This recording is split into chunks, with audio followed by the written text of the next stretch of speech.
The sound wasn't a creak, it was a crack, loud and sharp like a gunshot, followed instantly by a scream that echoed off the concrete walls of my basement. I dropped my grocery bags in the hallway, sending a carton of milk exploding across the hardwood floor. I ran to the top of the basement stairs. My nephew, Ryan, was lying in a heap at the bottom landing, groaning and clutching his lower back. A piece of the third stair from the top, solid 2-inch red oak, was missing, snapped clean in half. "My back!" Ryan shrieked, looking up at me with wild, tear-filled eyes.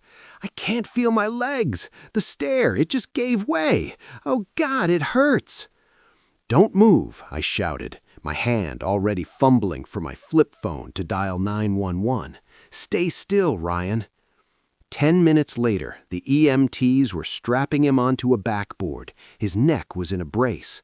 The paramedics were working fast, looking concerned. But as they lifted him up, Ryan didn't look at them. He looked at me.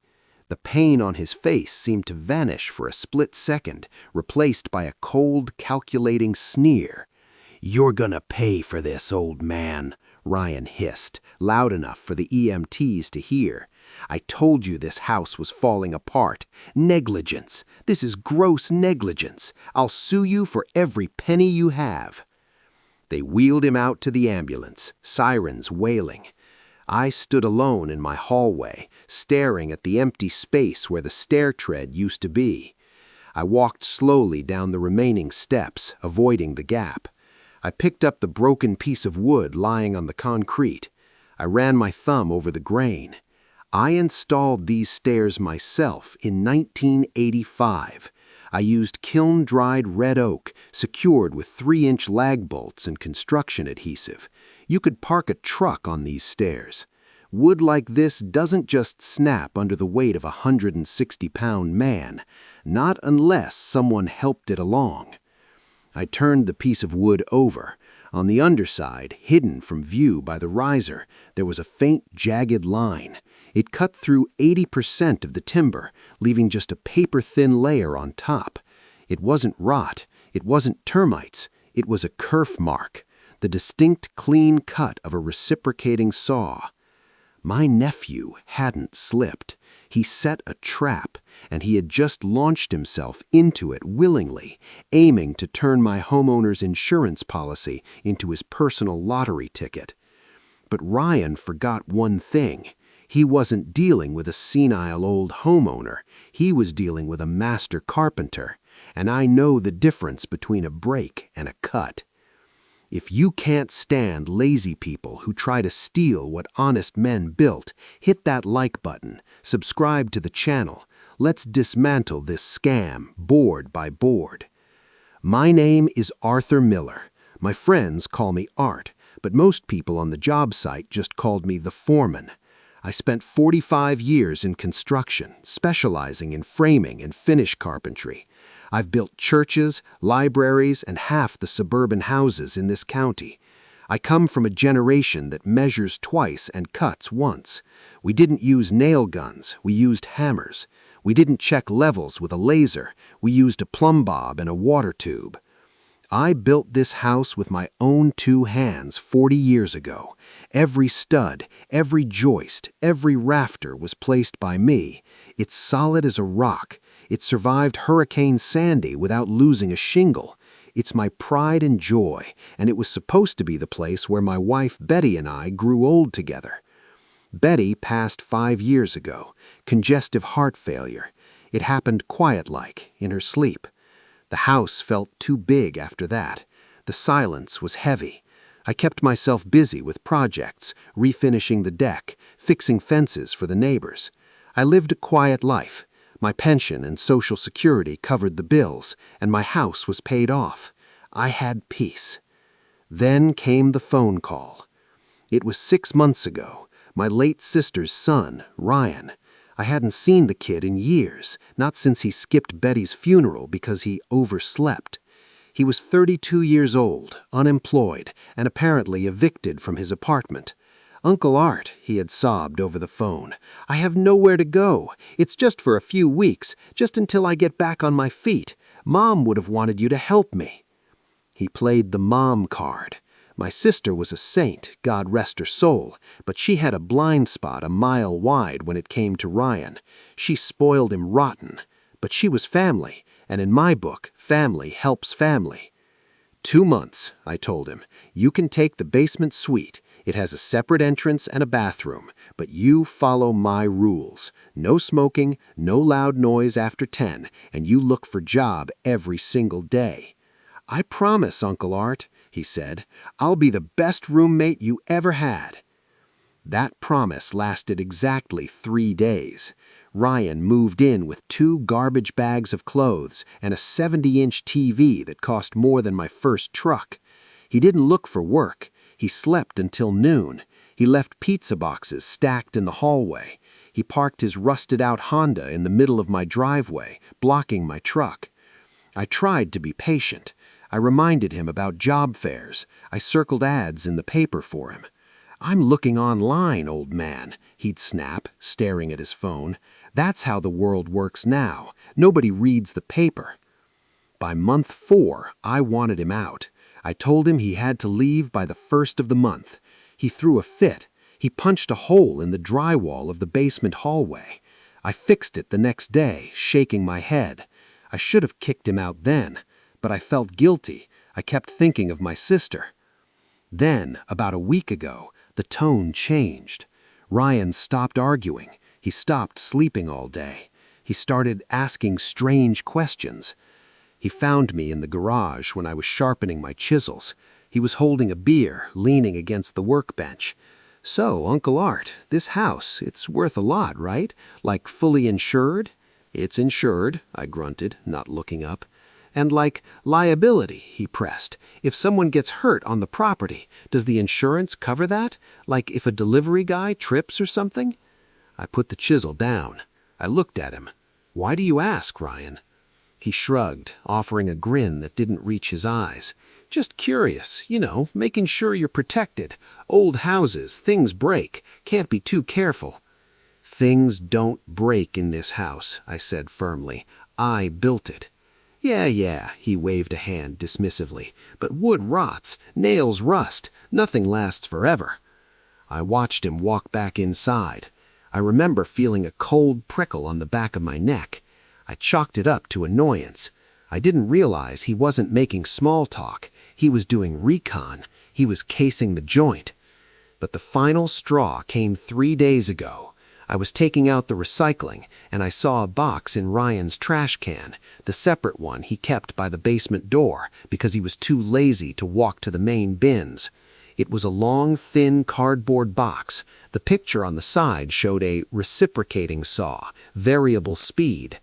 Ryan didn't own tools. Ryan couldn't hang a picture frame without calling me. Why did he need a demolition saw? "Just a little project, Uncle Art," he said when I asked him about the noise coming from the basement later that day. "Just fixing up a loose board." I thought he was finally trying to be helpful. I thought he was maybe fixing the trim he damaged. I was a fool. He wasn't fixing anything. He was preparing the scene of the crime. And looking at the broken stair tread in my hands, smelling the fresh sawdust that still clung to the cut, I realized the sawbox wasn't the only thing he bought.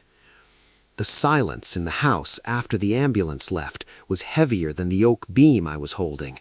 I stood there for a long time, just breathing, trying to calm the tremor of rage in my hands. The police had taken a quick report, a domestic accident, and left. To them, it was just a clumsy guy falling down some stairs. They didn't look at the wood. They didn't check the grain. I carried the broken stair tread into the garage and laid it under the fluorescent work light on my bench. I put on my reading glasses. I grabbed a caliper and a magnifying glass. I wasn't an uncle anymore. I was a foreman inspecting a job site failure. Red oak is a hardwood. It has a Janka hardness rating of 1290. To snap a 2-inch thick tread of kiln-dried oak, you would need thousands of pounds of instantaneous force focused on a single point. Ryan weighed 160 pounds wet. I examined the fracture point. From the top, it looked like a jagged break, But underneath, the story was different. I shone the light on the edge.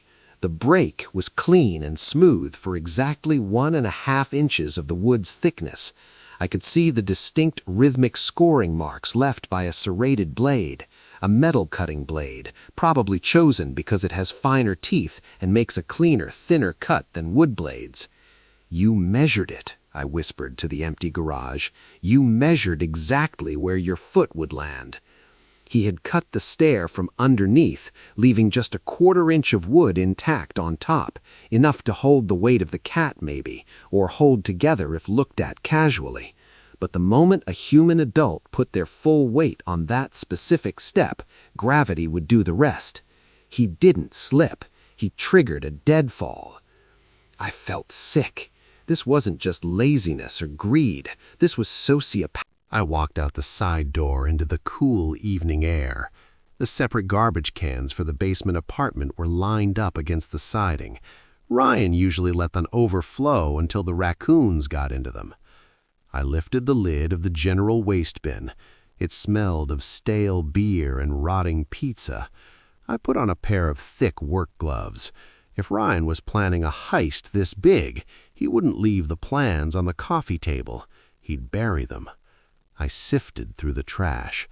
Beer cans, fast food wrappers, a broken Xbox controller. Then, near the bottom, I found a crumbled-up shopping bag from Medisource Medical Supply. My heart sped up. I pulled the bag out.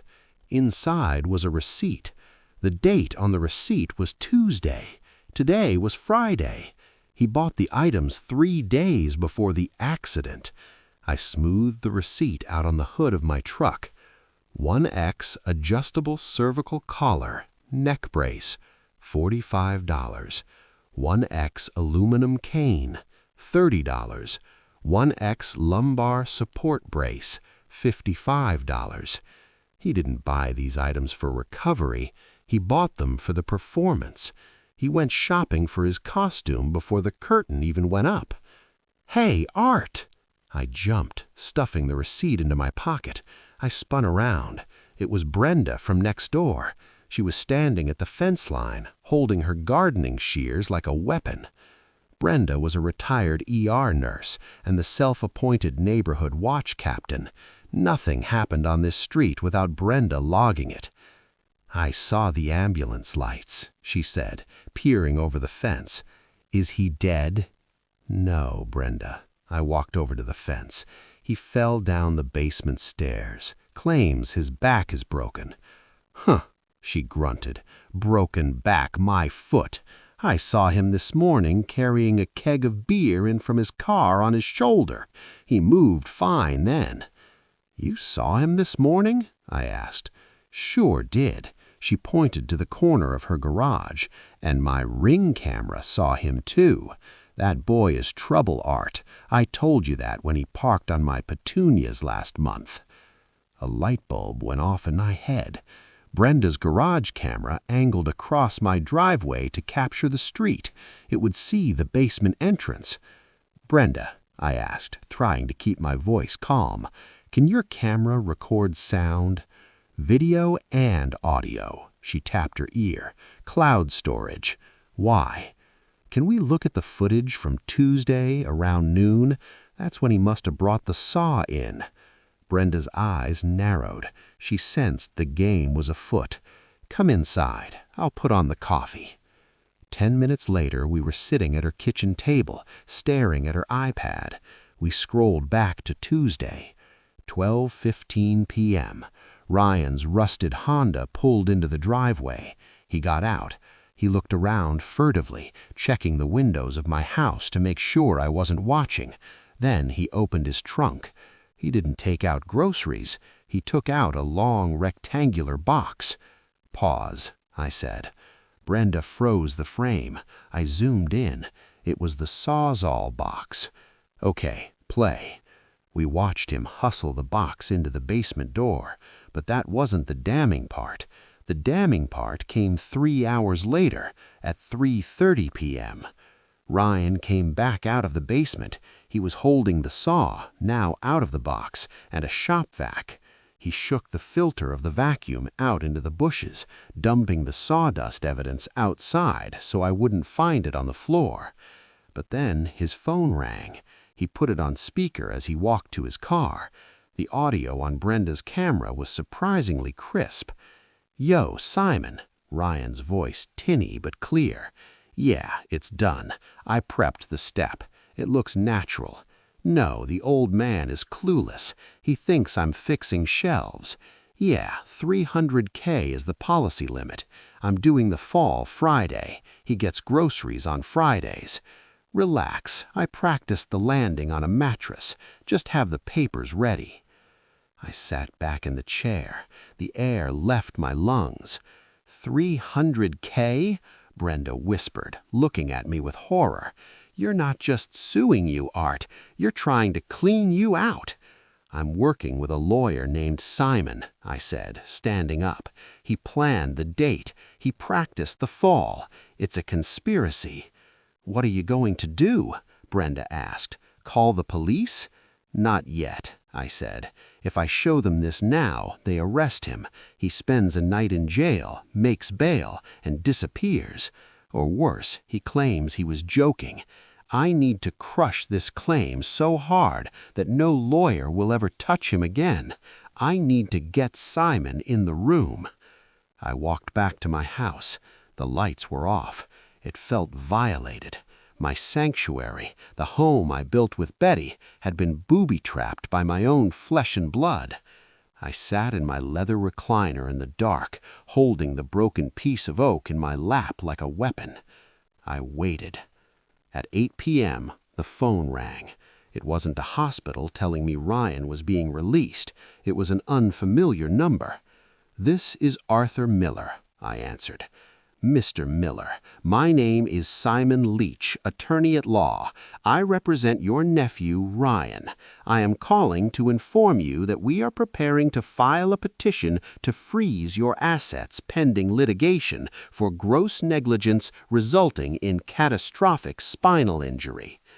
"Catastrophic?" I asked. "I thought he just fell." "My client may never walk again, Mr. Miller." Simon lied. "I suggest you contact your insurance provider immediately and tell them you are ready to accept full liability. If you make this difficult, we will take the house." "He may never walk again?" I repeated. "Unlikely." "That's strange," I said, looking at the receipt on the table for the cane and neck brace, "because he seemed pretty confident he'd be walking when he bought his hiking gear 3 days ago." "Excuse me?" The lawyer paused. "Tell Ryan I'm praying for him." I hung up. I didn't block the number. I wanted them to come. I wanted them to bring the lawsuit. Because in construction, you don't cover up a hole in the floor until you're sure the foundation is solid. And I was about to pour concrete over both of them. Saturday morning broke with a gray, lifeless sky that matched my mood perfectly. I was drinking coffee in the kitchen, listening to the silence of the empty house, when the silence was shattered. A taxi pulled into the driveway. It wasn't an ambulance. It wasn't a funeral. It was a yellow cab, and the person emerging from the back seat put on a performance worthy of Broadway. It was Ryan. He was wearing the foam neck brace. I recognized it immediately. It was the same model listed on the receipt I had pulled from his trash, the adjustable cervical collar for $45. He also had the aluminum cane. He leaned heavily on it, wincing with every step, making a show of dragging his left leg as if the nerve damage was already setting in. My niece, Jessica, Ryan's cousin, had followed the taxi in her car. She rushed out to help him. "Easy, Ryan, be careful," she cried, glaring at me standing on the porch. They shuffled up the walkway. Ryan looked at me with a tragic expression of betrayed youth. "I'm back, Uncle Art," he whispered hoarsely. "The doctor said, 'Bed rest. I have nowhere else to go. You owe me a roof.'" "The hospital released you fast," I said, leaning against the doorframe, "for a broken back." "It's hairline fractures," Jessica snapped at me. "Microfissures in the lumbar region. It's incredibly painful, and he can't walk without support." I looked at the cane. It still had the price sticker residue on the handle. He hadn't even cleaned it off properly. "Well," I stepped aside, "come on in. Just watch your step." They settled him into the basement, using the back entrance so he didn't have to navigate the stairs he had sabotaged. For the rest of the day, my phone didn't stop ringing. Ryan had mobilized the family. He must have spent the night in the ER texting every relative we had, spinning a tale of the death trap house and the cheap, negligent uncle who refused to fix it. My sister-in-law called from Florida.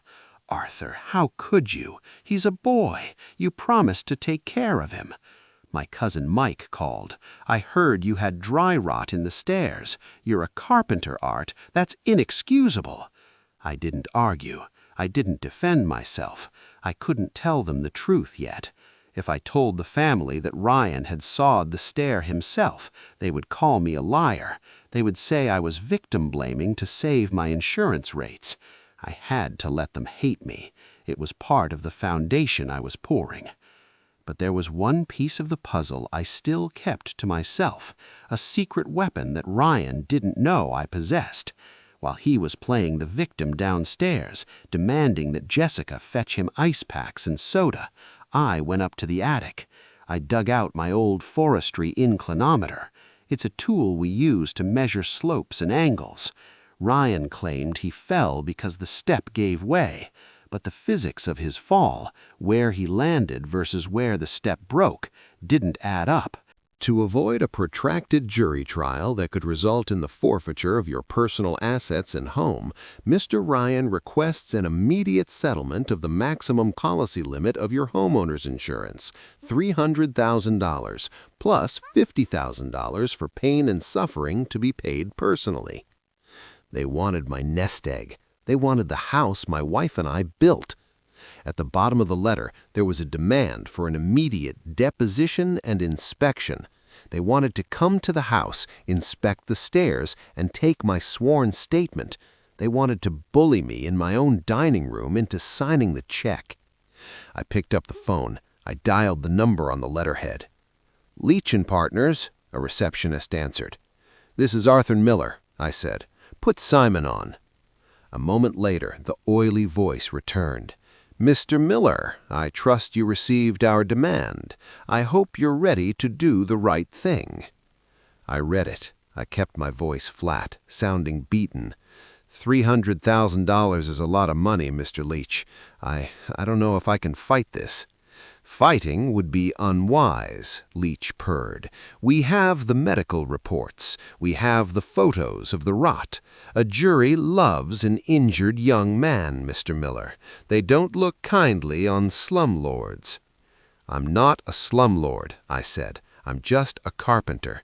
"Then build a bridge and get over it." Leach laughed at his own joke. "We want to schedule the site inspection for Monday morning. We'll bring a stenographer to take your statement. If you cooperate, maybe we can waive the $50,000 personal liability. We'll just hit the insurance company. Does that sound fair?" He was offering me a lifeline: betray the insurance company, admit fault, and he'd let me keep my savings. It was classic coercion. "Monday works," I said. "Come over at 10 a.m. Bring Ryan. I want him to point out exactly where he stepped." "Ryan is in severe pain," Leach argued. "He's on painkillers." "If he wants the check," I said firmly, "he needs to be in the room. I want to look him in the eye when I sign it." "Fine," Leach agreed. 10 a.m., Monday. Have your insurance agent there, too." I hung up. Then I called my insurance provider, State Farm. I asked for the fraud investigation unit. I spoke to a man named Detective Henderson, a retired cop who now investigated suspicious claims.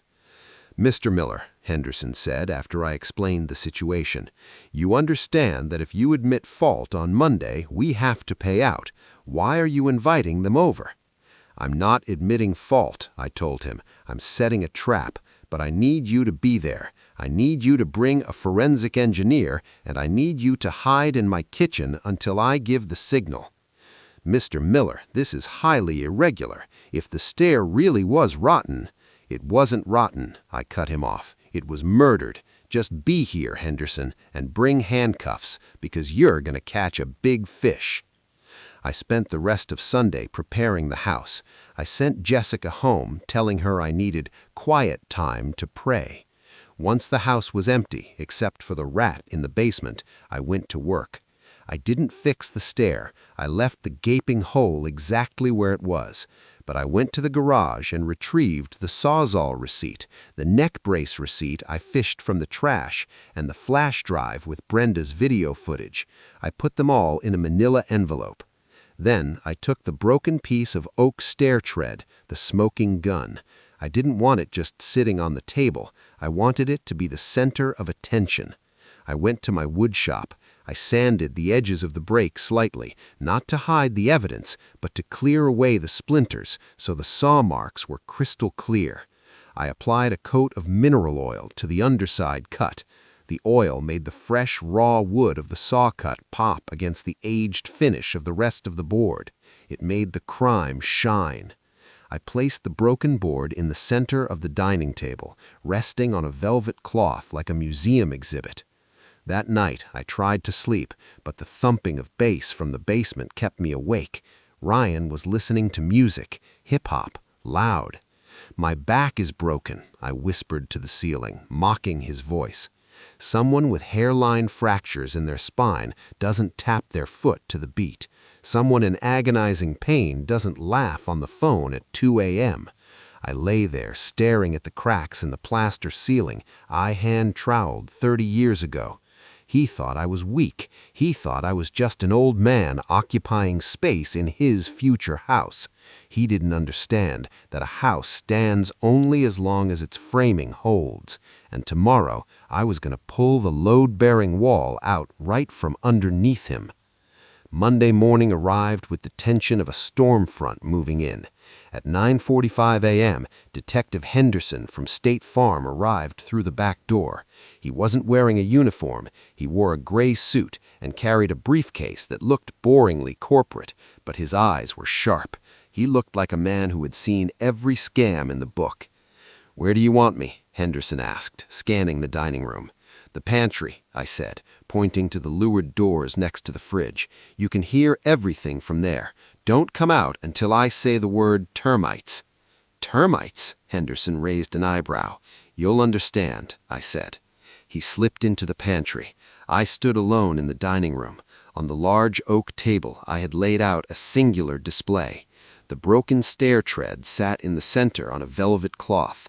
Next to it was a single notepad and a pen. I wanted the room to feel sparse. I wanted them to focus on the wood. At 10 a.m. sharp, the front door opened. I didn't have to unlock it. Ryan had a key. Simon Leach walked in first. He was shorter than he sounded on the phone, but his suit was expensive, and his cologne filled the foyer instantly. He had a stenographer with him, a quiet woman dragging a specialized typing machine, and finally, Ryan shuffled in. My nephew was putting on the performance of a lifetime. He leaned so heavily on the cane that the rubber tip squeaked against my hardwood floors. His neck brace was ratcheted tight.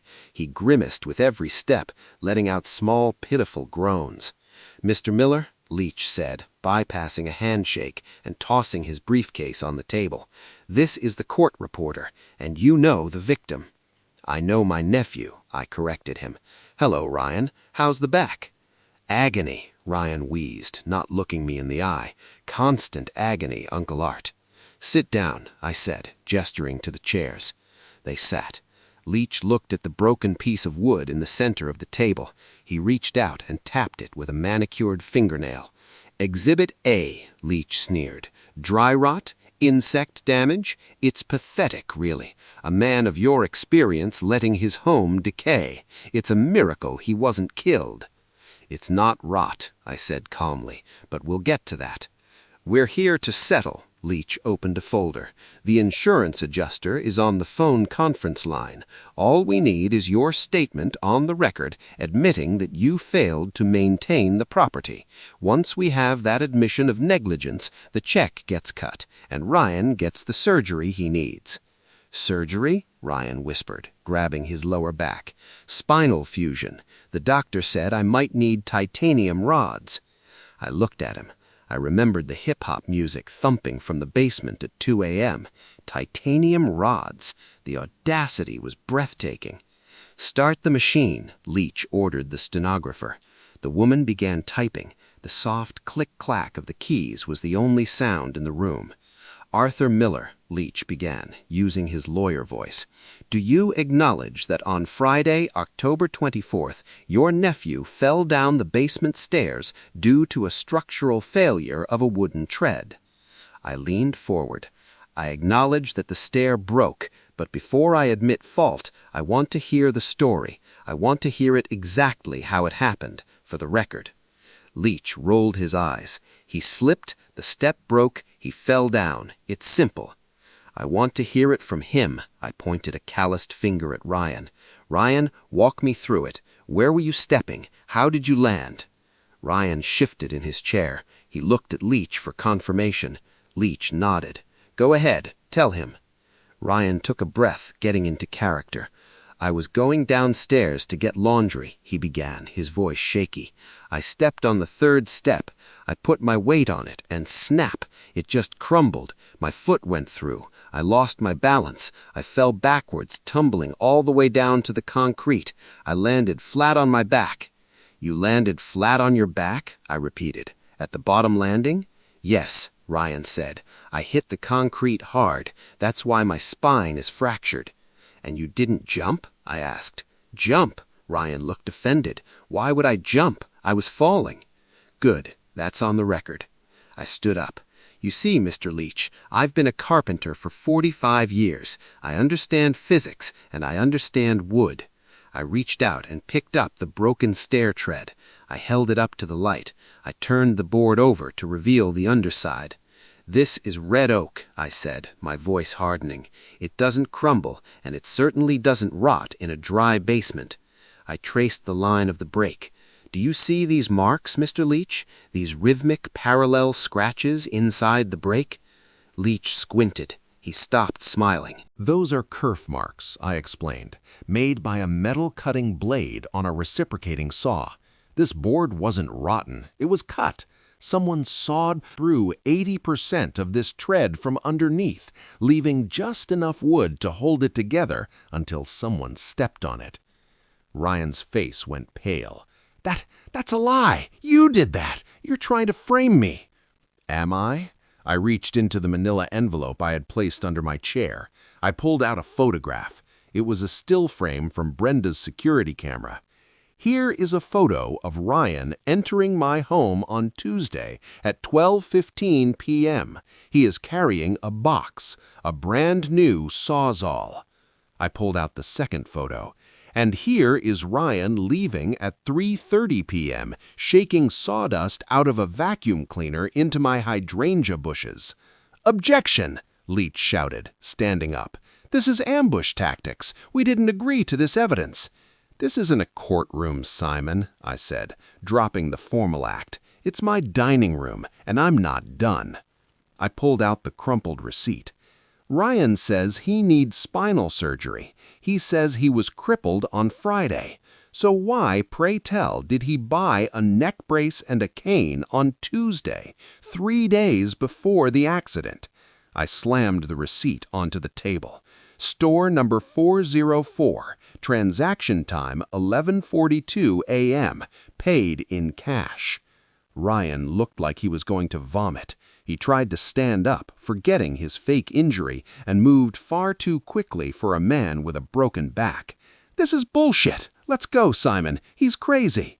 Sit down, Ryan, I barked, the command voice of a foreman who catches a worker drinking on the job. Ryan froze. Leach was sweating now. He looked at the saw marks. He looked at the receipt. He knew his case was dead, but he was a weasel. He tried to pivot. "Okay," Leach said, putting his hands up. "Okay, fine. Maybe Ryan tried to enhance the claim, but the premise is still unsafe. You have a sawzall in the house too, Mr. Miller. Maybe you cut it. Maybe you're trying to kill your nephew." "Me?" I laughed. It was a cold, dry sound. "Why would I cut my own stairs?" "To get him out of the basement. Eviction by injury. We can spin this. We can sue you for attempted murder. Do you really want to risk prison at your age? I'll make you a deal. Give us $10,000 to go away and we forget this ever happened." He was trying to blackmail me. He thought I was just an old man who wanted peace. He thought I'd pay to make the noise stop. I looked at Leach. I looked at Ryan, the boy whose diapers I once changed, now looking at me with pure hatred. "You mentioned termites earlier, Mr. Leach," I said softly. "What? No, I didn't." "I did," I said. "I believe the biggest problem in this house isn't rot, it's termites, the kind that wear suits." I looked toward the pantry door. "Henderson, I think that's the signal." The louvered doors of the pantry swung open. Detective Henderson stepped out. He was holding his cell phone, which was recording. He wasn't smiling. "Simon Leach, I haven't seen you since the grand jury hearing in '09. Still chasing ambulances, I see?" Leach's face drained of blood. "Henderson, what are you doing here?" "Investigation of insurance fraud," Henderson said, flashing his badge, "and I believe I just heard you attempt to extort a policyholder after being presented with evidence of vandalism." Ryan stood up, panic overtaking him. He grabbed his cane, not to walk, but as a weapon. He swung the aluminum cane at Henderson, a wild, desperate arc. Henderson ducked. The cane smashed into the china cabinet, shattering the glass doors. "That's enough!" I shouted. I didn't reach for a weapon. I grabbed the only thing handy, the broken oak tread from the table. As Ryan wound up for another swing at the detective, I stepped in. I didn't swing the board. I thrust it, driving the jagged, broken end hard into Ryan's solar plexus. He folded like a cheap lawn chair. The air rushed out of him in a wheezing gasp. He dropped the cane and collapsed to the floor, this time for real. Leach tried to run for the front door. I simply stuck my foot out. He tripped over my size 12 boot and went face first onto the hardwood. Henderson was on top of Leach in a second, cuffs coming out. "Stay down, counselor. You're under arrest." I stood over Ryan, holding the piece of wood that he had cut. He was curled in a fetal position, gasping for air.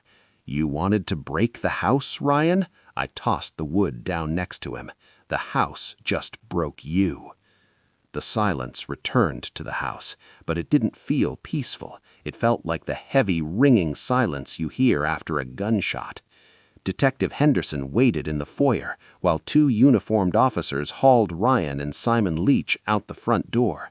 Ryan wasn't crying anymore. He was screaming profanities, twisting in the cuffs, accusing me of breaking his ribs with the stair tread. "He assaulted me," Ryan shouted to the neighborhood as they shoved him into the squad car. "The old psycho tried to kill me." Brenda was standing at the fence line, her arms crossed over her chest. She didn't look shocked, she looked satisfied. She caught my eye and gave a sharp single nod. It was a soldier's salute. I nodded back. Inside, Henderson gathered his recording equipment. He looked at the shattered glass of the china cabinet where the cane had impacted. "You've got a hell of a swing, Mr. Miller," Henderson said, snapping his briefcase shut. "I'll file the assault report as self-defense. He swung a weapon at a law enforcement officer. You just neutralized the threat." "Just get them out of here, Henderson," I said, feeling suddenly very old. "I want them off my property." "They're gone." Henderson paused at the door. "State Farm thanks you, Arthur. Most people just take the payout. You saved us a lot of money today. We'll be sending a cleanup crew for the glass." "I'll clean my own house," I said. The door closed. I was alone. The adrenaline that had fueled me through the confrontation drained away, leaving only a deep, aching exhaustion in my bones. I walked into the dining room. The broken piece of red oak, the evidence of my own flesh and blood's betrayal, still sat on the table. My phone rang. It was Jessica, Ryan's cousin. She must have heard the sirens or gotten a call from Ryan from the back of the cruiser. "Uncle Art?" She voice was shrill. "What happened? Ryan texted me. He said you set him up. He said the police are there. What did you do to him?" I held the phone away from my ear. The accusation in her voice cut deep. Even now, after everything, the family instinct was to protect the victim, and in their eyes, Ryan was the victim, because he was young and broke, and I was just the grumpy old man with the big house. "Come over, Jessica," I said calmly, "and call Aunt Linda. Tell her to come too. Bring the truck." "Why?" she demanded. "Are you evicting him? You can't just kick him out when he's injured." "Ryan isn't injured," I said. "He's incarcerated. Come get his trash, or I'm putting it on the curb." I hung up. I didn't want to argue over the phone. I needed to show them. But first, I had to pack his things. I wanted every trace of him out of my basement before the sun went down. I walked to the basement door. I grabbed a roll of heavy-duty garbage bags. I opened the door and stepped onto the stairs, carefully stepping over the missing tread. The basement apartment smelled of stale sweat, cannabis, and moldy pizza. I started shoving his clothes into bags, expensive sneakers, designer jeans, the trappings of a man who claimed to be broke but spent money on looking rich. I moved to the back corner of the room, near the utility closet where the furnace and water heater lived. Ryan had stacked cardboard boxes in front of the door. That was odd. I had told him to keep the utility access clear for fire safety. I shoved the boxes aside. They were light, empty. I opened the utility door. My heart stopped. The breath left my lungs in a rush. The utility room wasn't just messy. It was a crime scene. The drywall covering the main electric runs had been smashed open with a hammer. The jagged holes exposed the house wiring. But the wires weren't there. Where thick copper Romex cables should have been feeding the outlets for the upper floors were just cut ends. He had stripped the ground wires. He had stripped the localized circuits. He had been harvesting the copper from inside my walls for scrap metal. I looked at the water heater. The copper intake pipes had deep wrench marks on them. He hadn't managed to get them off yet, likely because the water was still on. If he had, the basement would have flooded thousands of gallons while I slept. I shined my flashlight deeper into the crawl space. I saw a pile of stripped plastic insulation. It wasn't a small amount. He must have been doing this for weeks. "My house," I whispered, touching the exposed, dangerous wires. "You were eating my house from the inside out."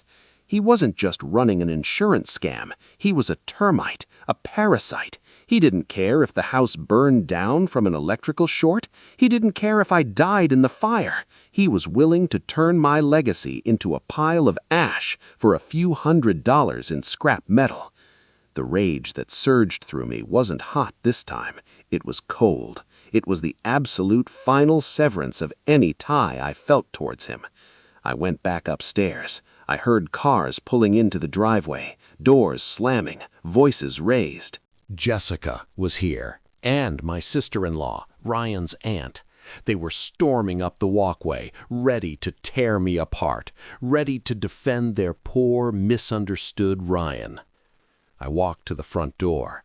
I held the broken stair tread in one hand like a shield. I opened the door. Jessica was crying. "Where is he? What did you do?" My sister-in-law pushed past her. "Arthur, I demand an explanation. The police said fraud? Ryan doesn't even know how to write a check. How could he commit fraud?" They pushed into my foyer. They looked at the shattered china cabinet. "Oh my God," Jessica gasped, pointing at the glass. "You fought him? You hit a disabled man?" "Sit down," I ordered. My voice wasn't loud, but it had the weight of a sledgehammer. "Both of you, sit at the table." "I'm not sitting," the sister-in-law screamed. "I'm calling a lawyer. You're going to jail for this." "I said sit down," I roared, "or get out of my house and never come back." The sheer volume shocked them into silence. They had never seen me like this. They shuffled into the dining room and sat on the edge of the chairs, glaring at me. I threw the garbage bag from the basement onto the table. It landed with a metallic crash. "Open it," I said. Jessica looked at me, then at the bag. She reached out and untied the knot. She gasped. She pulled out a tangle of stripped copper wire, then the Sawzall receipt, then the receipt for the neck brace dated 3 days before the fall. "What is this?" she whispered. "That wire," I pointed, "came out of the walls in my basement. Ryan was stripping the house for scrap money. He almost started an electrical fire that would have killed us all in our sleep." The sister-in-law paled. "No, he wouldn't." "And that wood," I slammed the broken oak tread onto the table right in front of her, "is the stair he claimed broke. Turn it over." She didn't want to touch it. "Turn it over," I commanded. She flipped the board with a trembling hand. She saw the saw marks. The mineral oil I applied made them shine like a beacon. "He cut the stair," I said, my voice dropping to a dangerous whisper. "He bought the neck brace on Tuesday. He cut the stair on Tuesday afternoon, and on Friday he staged the fall to sue me, to sue us for $300,000. I looked at them. The righteous indignation was draining from their faces, replaced by horror and shame. "He didn't need help, Linda," I said to my sister-in-law.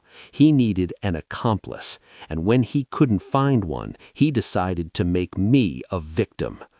"Arthur," she started to cry, "I didn't know." "You didn't look," I said. "You blindly defended him because he's family. Well, let me tell you something about construction. Rot spreads. If you don't cut it out, it brings the whole house down." I walked to the door and held it open. "Take his trash," I said, "and go."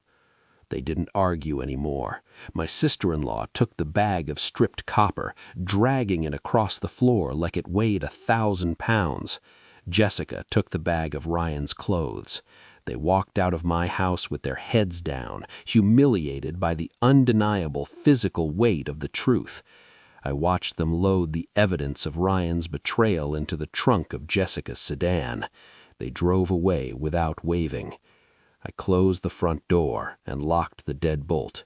For the first time in 6 months, the lock clicked with a sound that meant safety, not imprisonment. I didn't go to sleep. I went back down to the basement. I couldn't leave my house bleeding. I turned off the main breaker to the panel. I got my wire strippers and my spool of 12-gauge Romex. I spent the next 4 hours rewiring the circuits Ryan had destroyed. It was slow work. My knees ached on the concrete floor. But with every wire nut I twisted, with every connection I secured, I felt the house getting stronger. I was cauterizing the wound. I finished at 3 a.m. I patched the drywall holes with mesh and mud. Then I went to the stairs. I removed the jagged remains of the third tread. I went to my wood shop and selected a new piece of red oak. I cut it to size, measuring twice, cutting once. I didn't just glue it. I reinforced it with steel angle brackets underneath. That stair is now the strongest point in the entire house. If anyone steps there now, they'll know they're standing on solid ground. It's been 8 months since that day. The legal fallout was swift and brutal. Since I handed Detective Henderson the receipts and the forensic evidence on a silver platter, the DA didn't have to work very hard. Ryan tried to plead not guilty at first. He claimed I planted the saw marks, but Brenda came through. Her Ring camera footage of him dumping the sawdust, combined with the time-stamped receipts for the neck brace, destroyed his defense. His lawyer, Simon Leach, turned on him instantly to save his own skin, but it didn't work. Turns out, Simon had a history of filing similar fraudulent claims. They went down together. Ryan accepted a plea deal for insurance fraud in the second degree and grand larceny for the copper theft. He's serving 3 years in a state correctional facility. The family, well, that's complicated. My sister-in-law wrote me a letter apologizing, but she hasn't visited. Shame has a way of keeping people apart longer than anger does. I haven't replied yet. I will, eventually, but right now I'm enjoying the silence. As for me, I'm back to my routine. I wake up at 6 a.m., I drink my coffee on the back deck. The neighborhood is quiet again. Brenda and I have a new arrangement. I fix things around her house, and she brings over casseroles that actually taste like food. I'm currently rebuilding the gazebo in the town square. It's volunteer work. I'm teaching a few high school kids how to frame a roof. One of them, a kid named Marcus, reminds me a bit of myself at that age. He's quiet. He respects the wood. Yesterday, I caught him double-checking a measurement before cutting. I smiled. There's hope yet. People ask me if I'm lonely in this big house now that Ryan is gone. They ask if I'm afraid to live alone at 70. I tell them no. Loneliness isn't being alone. Loneliness is living with people who treat you like a burden. I'm sitting at my dining room table right now. The velvet cloth is gone. The broken stair tread is gone. It's sitting in an evidence locker at the police station. The sun is shining through the window, highlighting the grain of the oak table I built 30 years ago. It's solid. It's honest. It's still standing. And so am I. If there's one thing 45 years of carpentry has taught me, it's this. A house doesn't fall down because of the storm outside. It falls down because of the rot inside. You have to check your framing. You have to inspect your foundation. And if you find a board that's compromised, you don't paint over it. You don't ignore it because it's family. You cut it out. You replace it with something stronger. This is John Vengeance. Thank you for watching my story. If you're glad I caught the rat before he chewed through the wires, smash that like button and share this video. And remember, measure twice, trust once, and never let anyone carry a saw into your basement without asking why. Stay safe out there, build strong, and watch your step.